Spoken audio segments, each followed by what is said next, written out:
Welcome to this session about evaluating and supporting transformative agreements.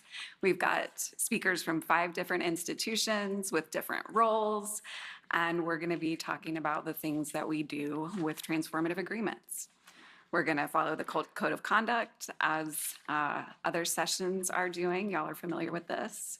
And we're going to strive for accessibility. We've got a colleague who will be helping moving a mic around when we get to the discussion point. So please help us by using that, and we will remember to use the mics as well. So our quick overview, 5 panelists from institutions across the Southeast, and we represent different roles and experiences with transformative agreements. We'll have some brief introductions from the different speakers and context about our roles, and then we'll have open discussion, and we're hoping to hear from y'all about questions and comments that you have in this area. And if you'd like to see the slides, we've got a Go link, go.uncg.edu/2024cc, where you can consult the slides or follow along. So I'll start. I'm Anna Kraft. My pronouns are she, her, hers, and I'm the coordinator of scholarly communications in the university libraries at UNC Greensboro.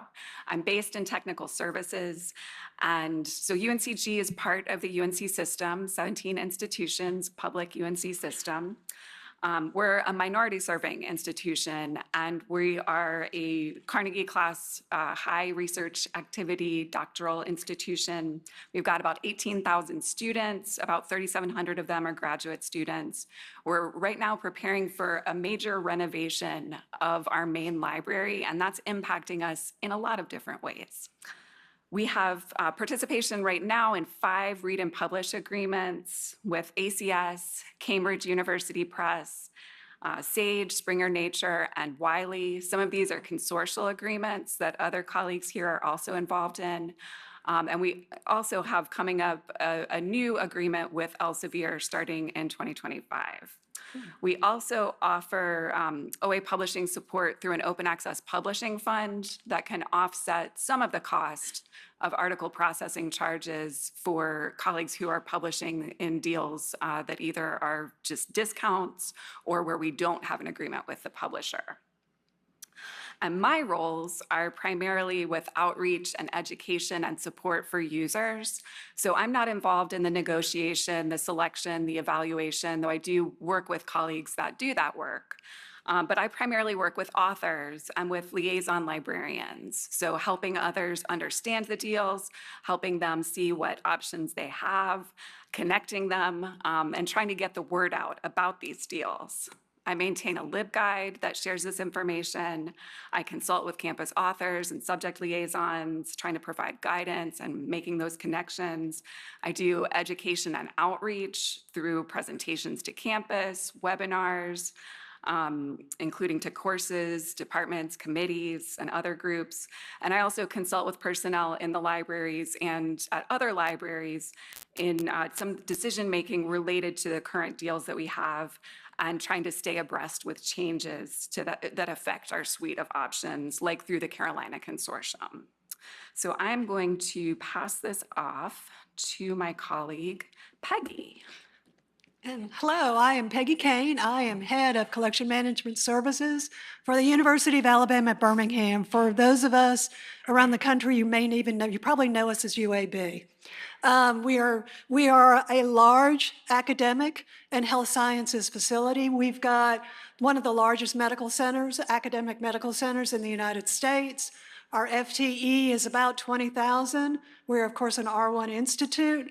My department handles, purchases, licenses, negotiates the budget, the whole 9 yards for all of the collections for all of the libraries, which means I handle both the academic and the health sciences. And in my case, a lot of it comes into balance. How can I make sure and ensure that both sides of my campus, as we always say, are covered, are served? And so when we look at these things and we start dealing with anything, whether it's a renewal, whether it's a new agreement, I have to take into account what's happening with the academic, what's happening with the partnerships that they're working with, who are they working with, where are they working with, what are we doing, what's the research, and then we are also top in NIH dollars, so I have to make sure that I've got the budget dollars ready to support this.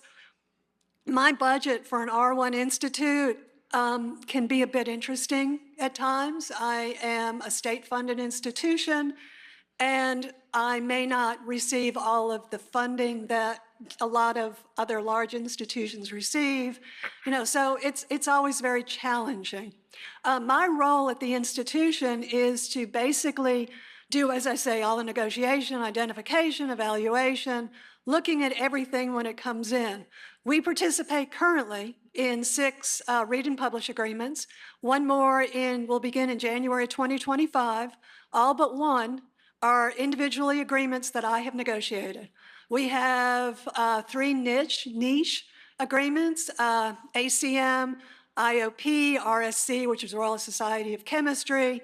We also participate in Cambridge, which is standalone, Wiley, which is standalone, and then we have a consortium agreement with Springer Nature.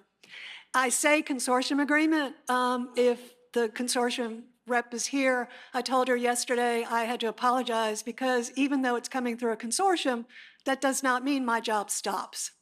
I might still negotiate. I spent a long time with several emails going back and forth and conversations with her about what is, because I serve a large research population.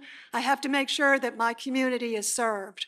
When we look at this stuff, while we like open access, my role is to make sure that I can provide the content at a cost that we can have and then we can maintain.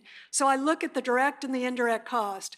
My indirect costs, of course, are going to be my personnel. What happens with this? What happens if I have a read and publish? What happens if I don't have a read and publish? What is my indirect cost in personnel, in maintaining, in anything like this?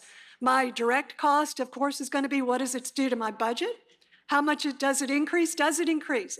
Is my cost going to stay the same? Am I dealing with shared APCs? Am I dealing with a certain amount of APCs? Is it unlimited? Is it 3 years? Is it 5 years? What is my annual cost? So all of that content comes into place. Is there a dashboard? So are we going to have a dashboard where we approve it? Do we not have a dashboard where it's automatic? So all of that comes through me. So when I put all of this information together and put it in a package, it goes to my dean and say, this is what I have. This is what, how can I put this? It's not hey, do this, but it's in my opinion, this is a good deal. I'm trying to figure out how to, because we know, it's always the dean's decision. And at that point, I will copy our director of scholarly communication, and he and I partner at that point. Once I go through, we go through everything goes through, I put it in place, the contract's there, I provide him the information, and there is a link to his LibGuide up there, and he takes all the information that we've provided from the agreement, and then we track it. And again, we have to justify by cost to make sure that we can have the agreement, maintain the agreement, because it doesn't do our authors, our community any good if I put it in place and then I have to cancel it. This is an added benefit that we are trying to put in place to serve our community. We are not, while we would love to be able to say we are doing it for open access, we are doing it to serve our community. So we look at those pieces when we do it, and then if you go to that website, you'll see a dollar value that has actually what we've been able to save and give back to the university through our contracts that cover these APC costs. So that is me. Thanks. Hi, I'm Danica Lewis. I use she, they pronouns. I am from North Carolina State University. Oh, there we are. No, it's great. I'm the Collections and Research Librarian for Life Sciences in the Collections and Research Engagement Department. So that's a department that has subject specialist librarians, some of whom have collecting responsibilities and some of whom have more instruction responsibilities. We're a large R1 land grant university. Our enrollment just went up to, we're now at FTE 38,000, so that's always a surprising number when we look at that update. We have program specialties in engineering and veterinary medicine and textiles. We have a lot of One Health research with our veterinary medicine programs, a joint biomedical engineering program with UNC Chapel Hill down the road. But we don't have a med school. So especially in the life sciences, that always puts us in kind of an interesting situation where we do a lot of medical research and we need a lot of medical resources, but we don't have a lot of the funding that sometimes comes along with a med school. We currently participate in 12 transformative agreements. We have 2 new ones that are going to be starting in January. I've got a link up there to our information page. It's the same sort of list and information that we give to our faculty researchers. And was there anything else? Oh, so my role in working with transformative agreements is basically that I was the chemistry collections manager when Royal Society of Chemistry reached out to us and said, hey, we've got a read and publish agreement. Are you interested? And that was the first time we'd looked into read and publish, and it was my subject area, so I led the charge on that. And now I'm part of a team of 3 collections librarians who evaluate and manage all of our transformative agreements across all the subjects. Hi, I'm Camille McCutcheon, and I am at the University of South Carolina Upstate in Spartanburg, South Carolina, and I coordinate collection management and administrative services for the library. We have a pretty small staff.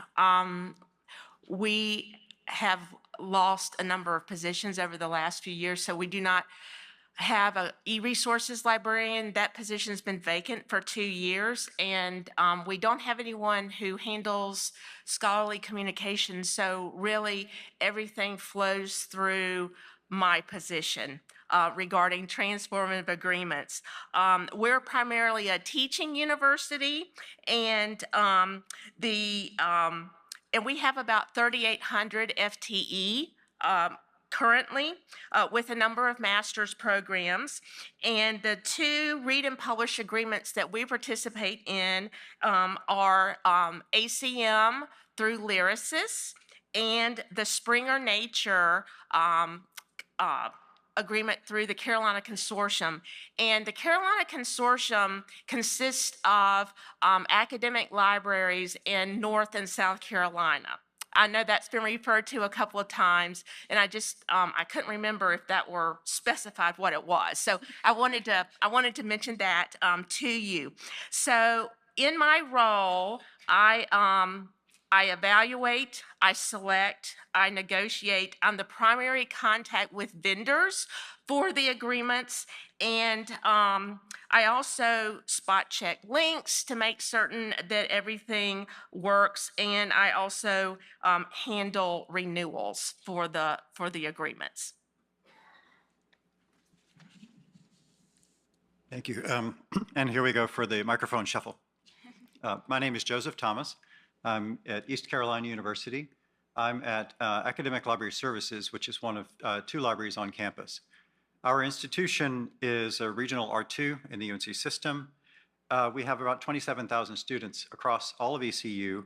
One of the reasons I specified my library compared to the health sciences library is that the 2 are administratively separate, although we do work closely together, especially with something like transformative agreements.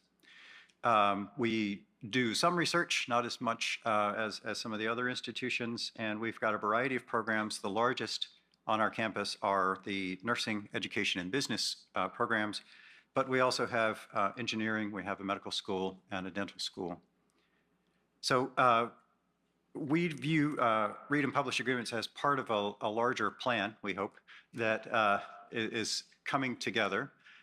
We do have an open access fund that helps defray some of the costs of articles for publishers outside those for which we have some other agreement. We have a couple of institutional memberships to PLOS and Frontiers. We have a half dozen read and publish agreements, and we'll add 1 more for 2025.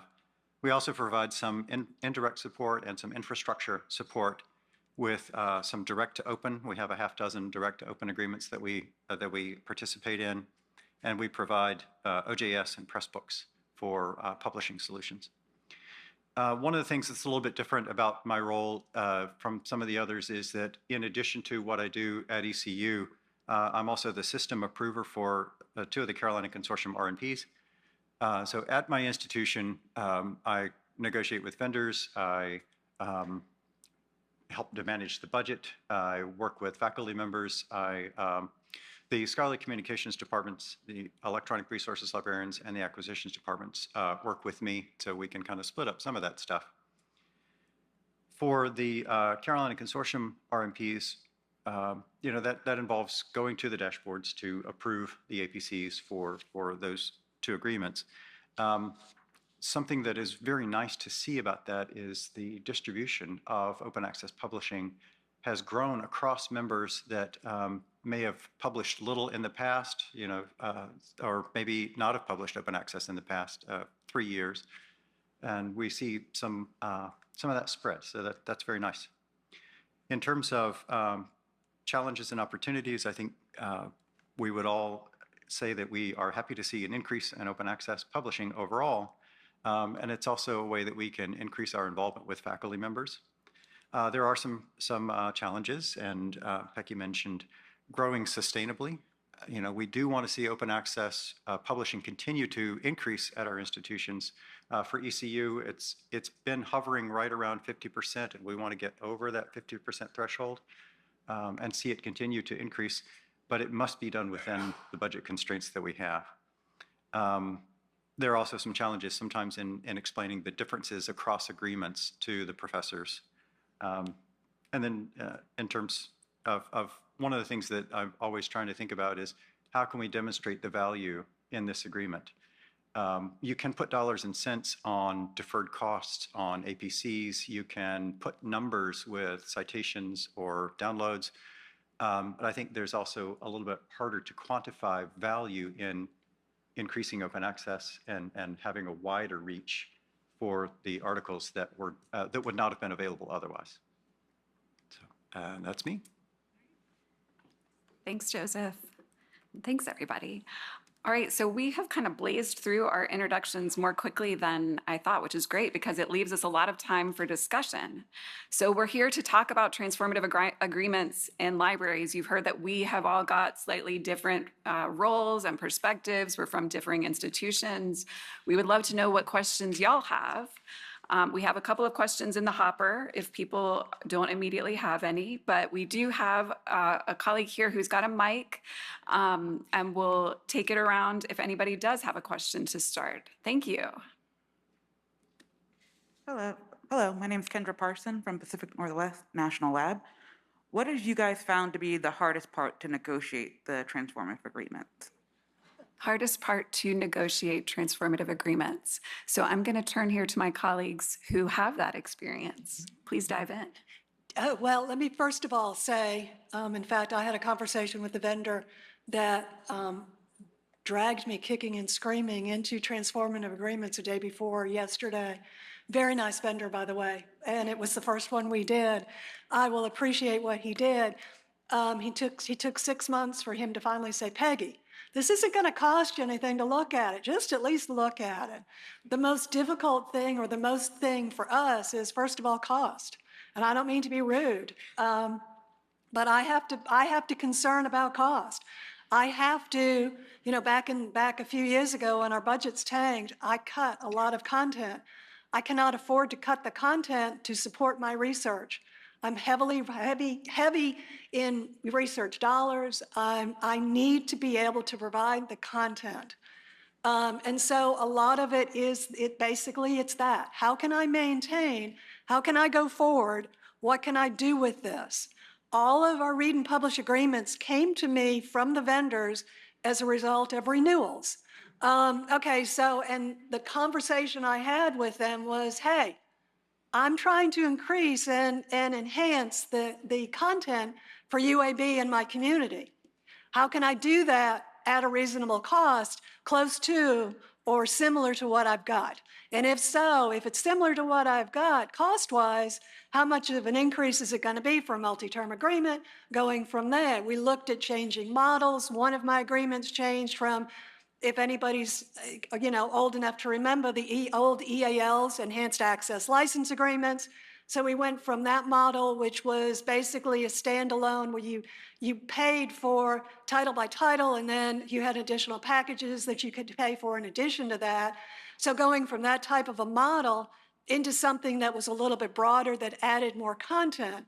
And in doing that, then the conversation went to the read and publish. At that point, it was, okay, now what are you going to do to me cost-wise? So the toughest thing, I think, at that point is to take it from there to ensure that, yes, I can add it this year, I can look at it for the multi-years, but then what are you going to do with me at my first renewal? The first renewal that I've come up with my initial contract with the vendor that dragged me kicking and screaming into read and publish has been reasonable. And I will give him credit because they have stayed true to their word in making sure that our cost is reasonable. So that's what's happened at our campus.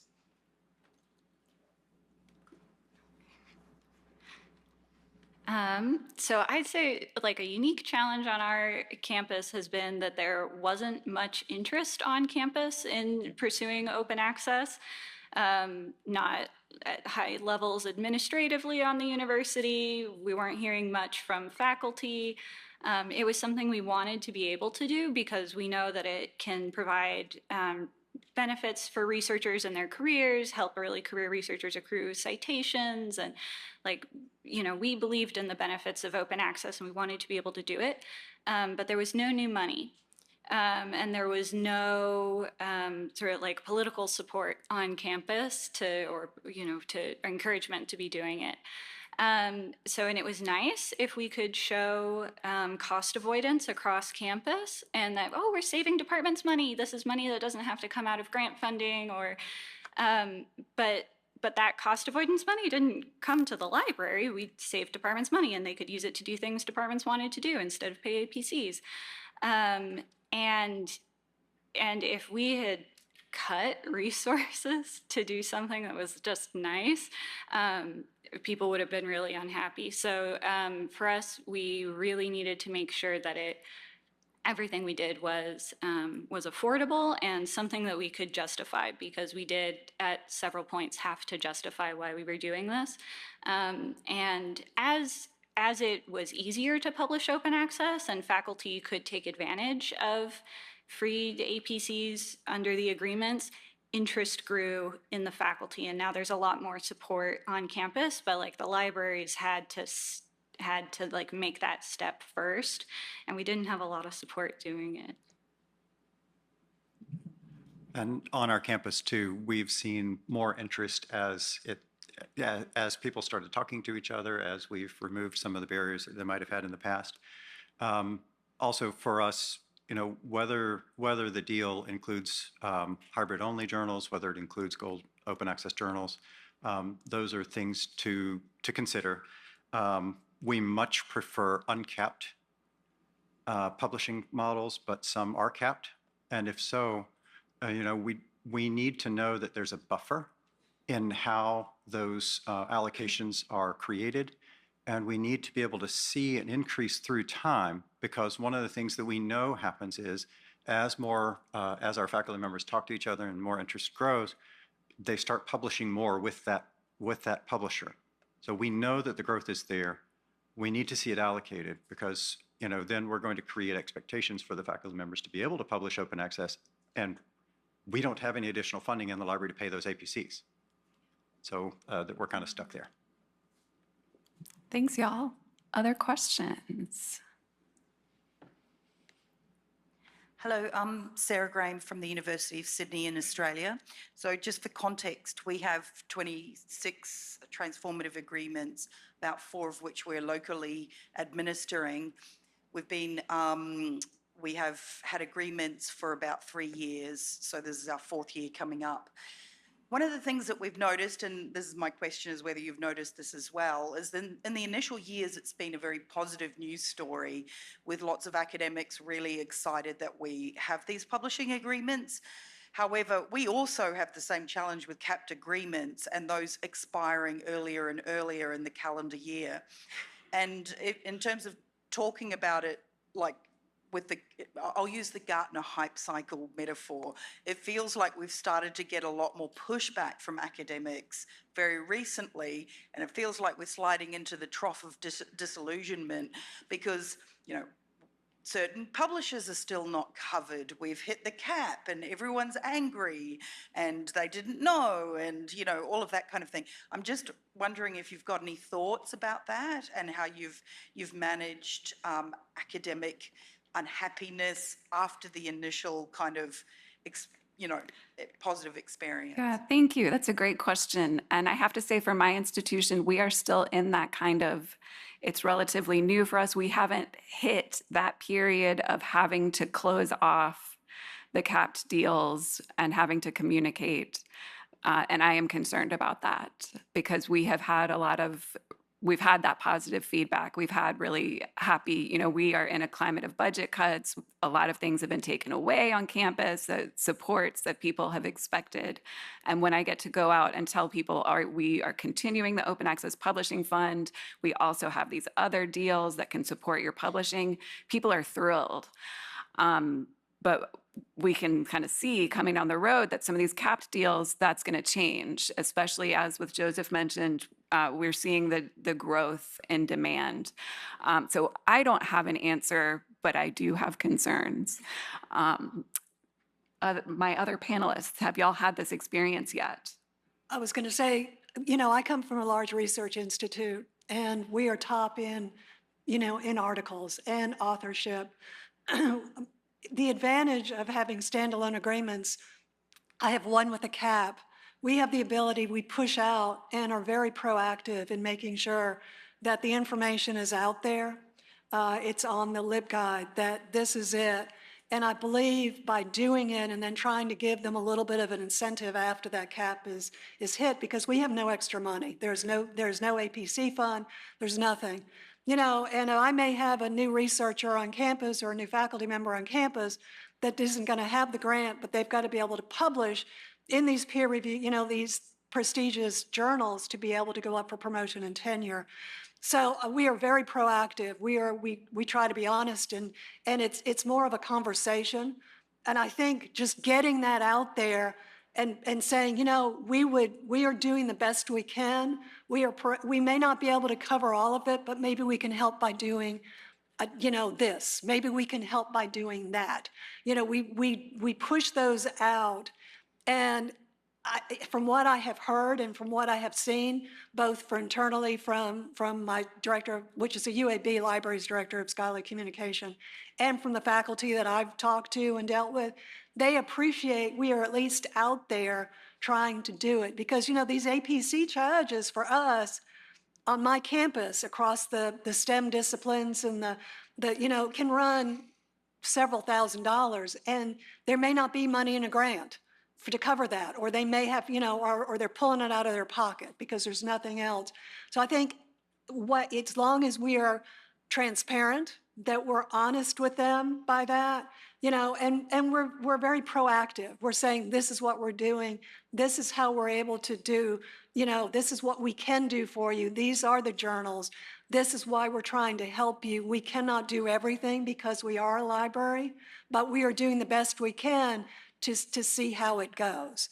And I think that's how. Is it great? Is it the best thing? But no, but I think it's at least saying, hey, we're at least trying, because we're a partnership and we're working together to get this done, to help you get that tenure, to help you get promoted, to work with you on that grant. And some of the, you know, some of the federal grants require publication. We're trying to make sure in the citations. So we're doing what we can as your partner to get this information out and to work with you.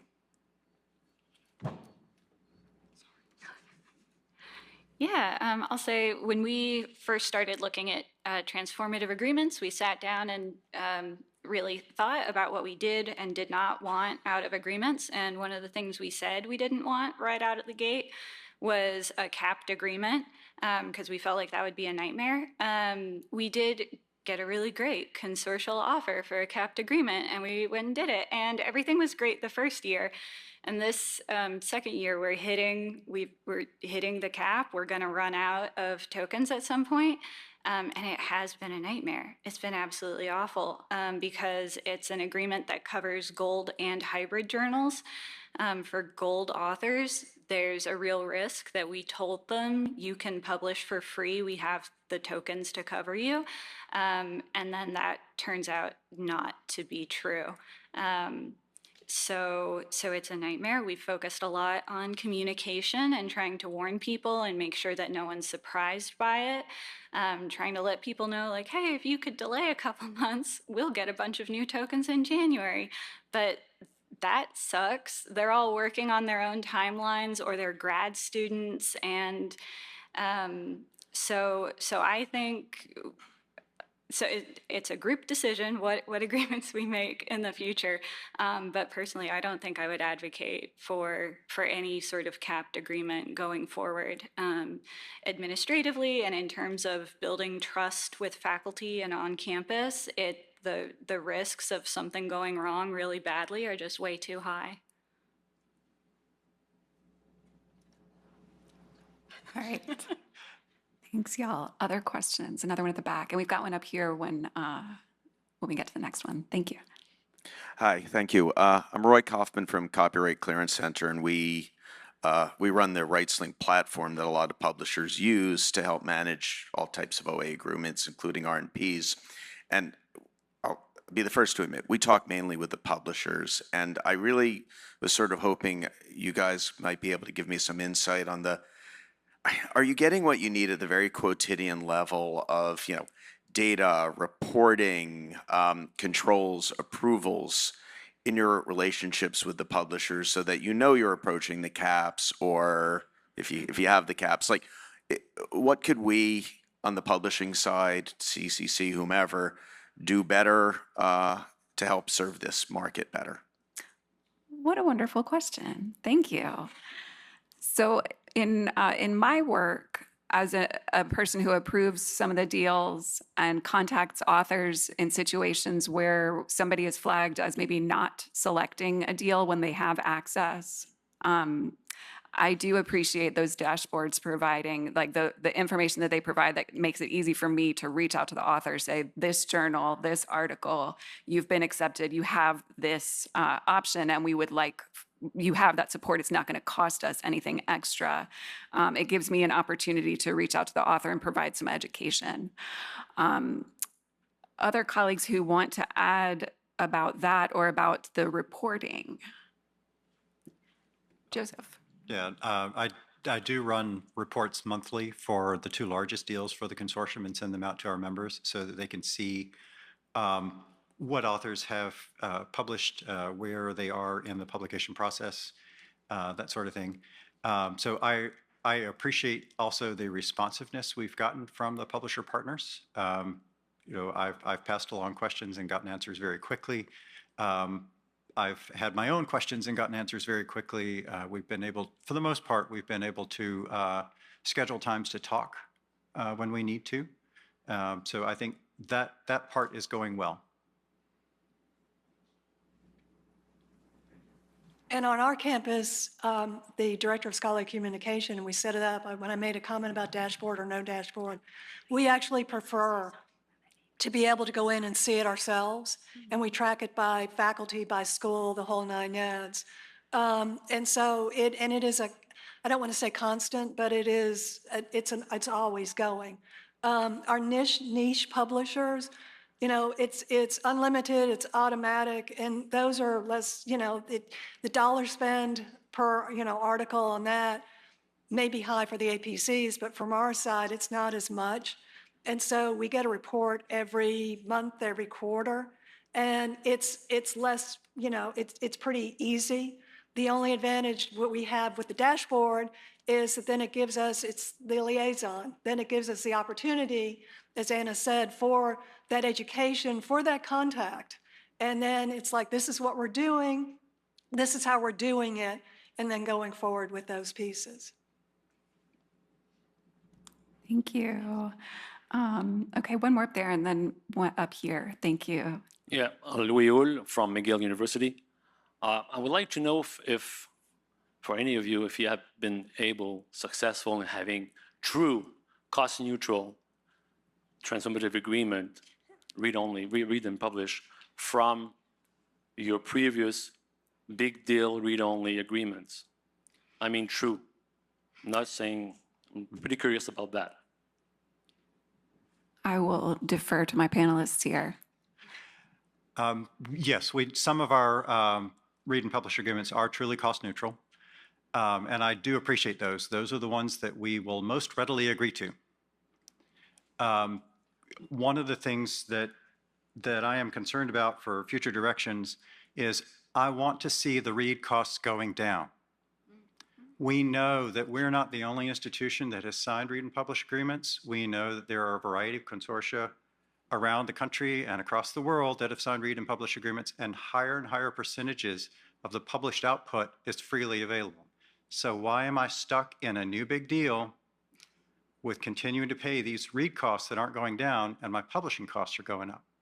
So I want to see, and you know, maybe you fudge the chart a little bit. Please don't. Maybe you fudge the chart a little bit and say, well, you know, I know you're paying $3 more. No, it's not $3. I know you're paying $3 more, but you know, it's really $3 all in publishing. It's not for your read access. You know, please show me that for the future. Thank you. We've got one up here. So, sorry, oh Danica. no, I'll just say we consider all of our subscribe to open agreements as cost neutral. That as we talk about, like, you know, the increased money we've had to put towards open access, subscribe to open is like, no, we'd have been paying that money anyways. We just don't cancel it when they announce they're doing subscribe to open. And because we are a land grant school, we have an extra sort of edge around open access, especially in terms of subscribe to open, where we can say that maintaining our subscription provides access to everyone in North Carolina, which is part of our extension mission. So I'd say the subscribe to open deals for us are especially wonderful in that way, and we sort of feel that they're cost neutral. Awesome. Thank you. And a question over here. Thanks, Kat.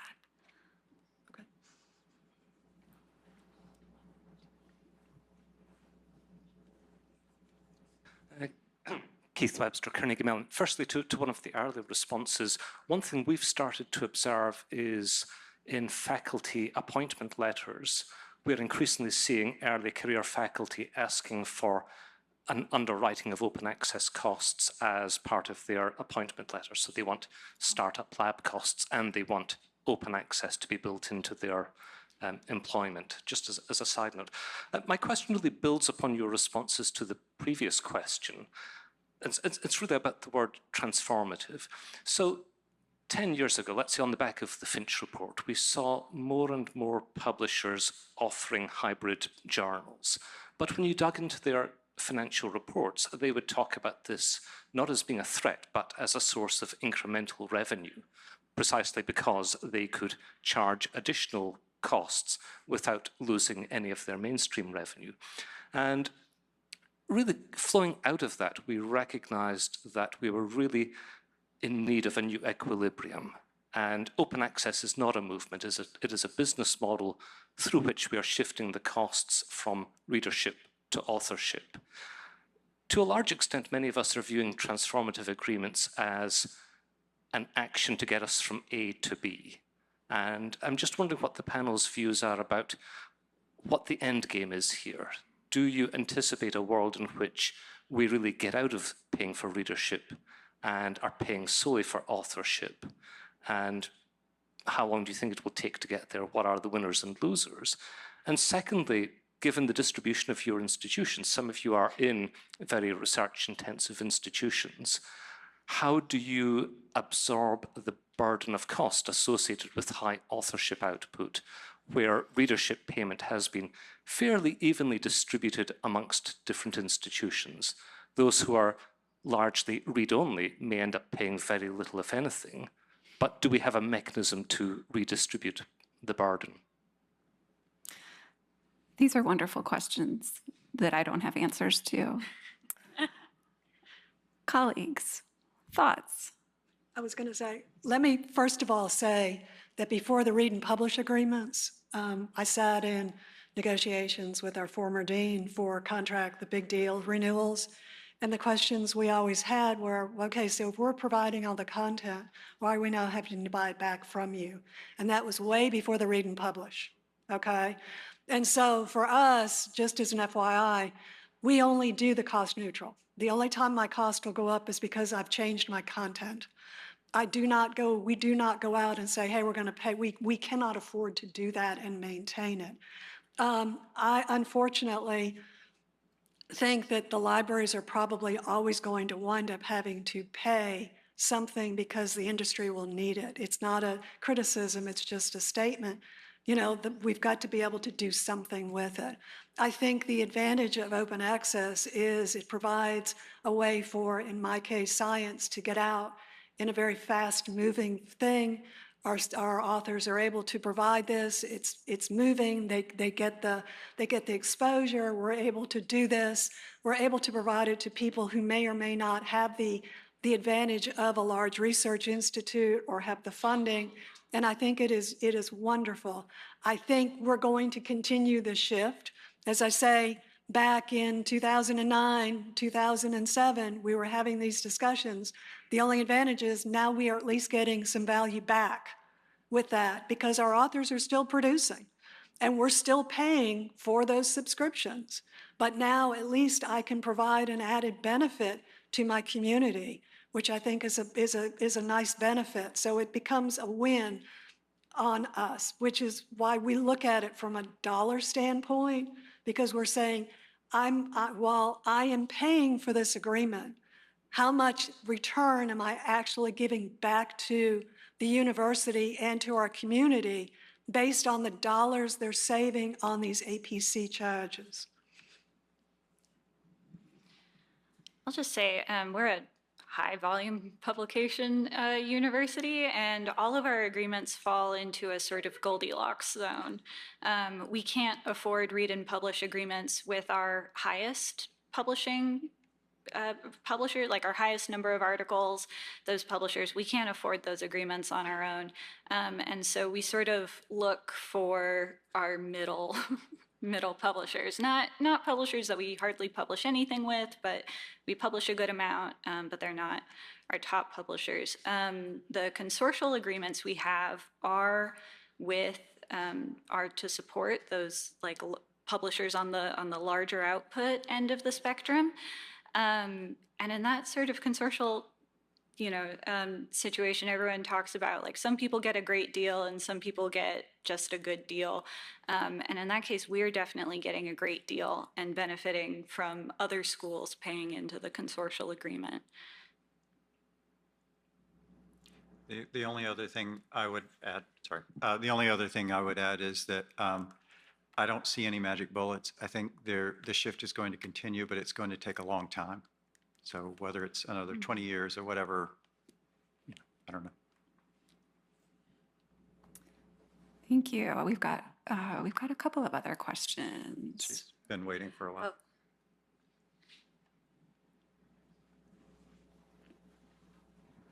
This is maybe less above everything and more of a practical question. I'm Anna Creech, I'm at the University of Richmond, and my question for you is, what workflows or tools are you using to keep track of what faculty are taking advantage of your TAs in order to be able to produce those reports about cost savings, et cetera? Do you want to dive in, Joseph? Or? I was going to say, for us, it's LibGuides, which is, if you go back to our slide, it's a LibGuide, and it shows that. If, any of you have used LibGuides on the back end or SpringShare, you can track it. It goes by school, department, and then you can list the faculty, and then you can go through and you can see basically we do by dollar amounts. So you track all of it and provide the information. So the same as when you do like a purchasing piece. So if I have School of Engineering asking me in, biomedical engineering, how much money have you spent for us? We have the ability to track it based off of those pieces. It's the same, for us, it's the same principle. So we're able to show those pieces just using that.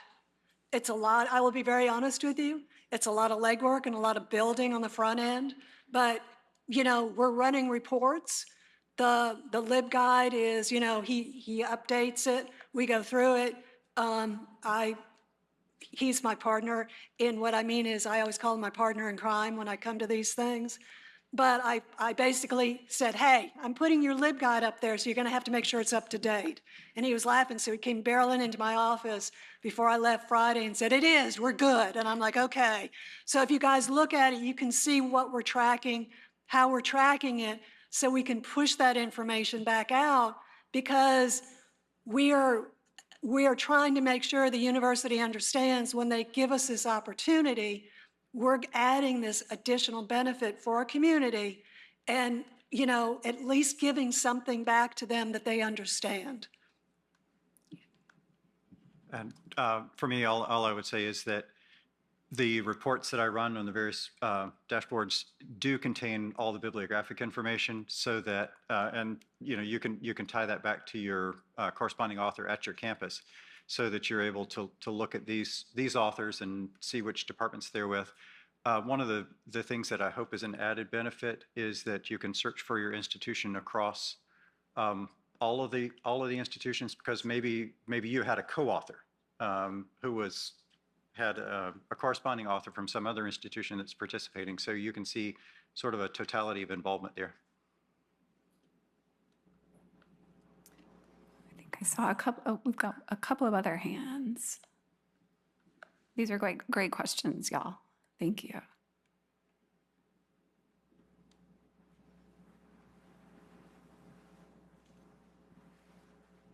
I'm Helen McManus from George Mason University. Can you hear me all right?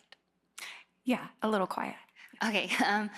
My question is also about tracking. I'm curious to know how you are tracking the workload or administrative burden that comes with these transformative agreements. So how many hours, how much staff time, what is the cost there, even in the case of a formally cost-neutral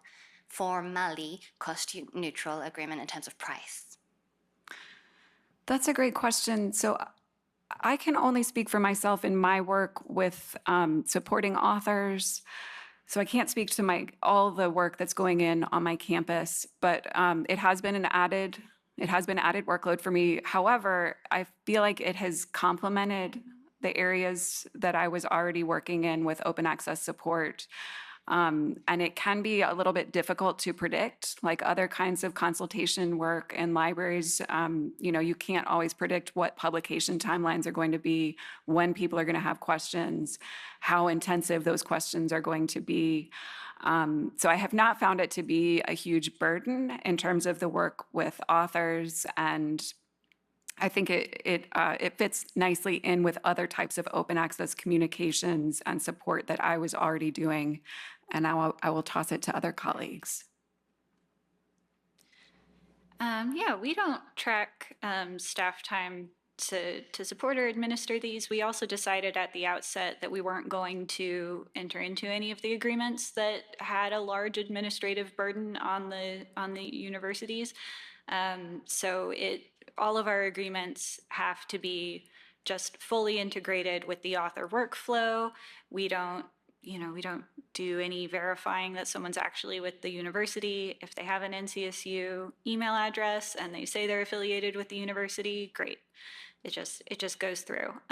So we very deliberately and carefully decided that we were going to avoid anything that increased administrative burden. Other thoughts? Well, I was going to say, from my side, it just kind of works in the process with everything. And my role and responsibility is to make sure, the same as I do with any other resource, electronic resource, database or whatever, is to make sure it's working. So I put everything in place. I make sure I have crossed all the T's, dotted all the I's. I have all the information about how how much it will do, what we need to do, where we need to go. And then it's a constant check-in to make sure, is it working? What do we need to do? Do I need to go back and get this done? And it is, as I say, the director of scholarly communication, he runs the front end of it, which means, you know, and he's pulling it in. And so it's just kind of, we're not I'm not tracking my time. I don't know if he is or not, but we're just kind of working it in with our flow. And it's just kind of what we do. It just sort of, it is what it is. And we just keep on rolling because that's what our responsibilities are. And so, and it's pretty much the two of us. I mean, I have a acquisitions manager that helps me do the licensing, but the heavy duty lifting as far as making sure all these pieces, that's me. And we just do it. And just, I couldn't tell you how much time it is. Couldn't tell you if it was more or less because it's just kind of in the flow, the same as all the other stuff we do. And approving articles on behalf of other members of the consortium takes a little time. I don't have a firm handle on, you know, how many hours per week or anything. It's not an undue burden. It can get a little time consuming if somebody's not using an institutional email address and I need to go looking up, you know, is this person really affiliated? The things that take the most time are when someone did the work, whether they, you know, conducted the experiment or wrote the majority of the manuscript or whatever, while they were at one institution and then they moved somewhere else. Yeah. It's like, well, do we count this against our allocation or not? In an uncapped world, I wouldn't worry about it so much. In a capped world, especially as we get close to our top threshold, I worry about it a lot more.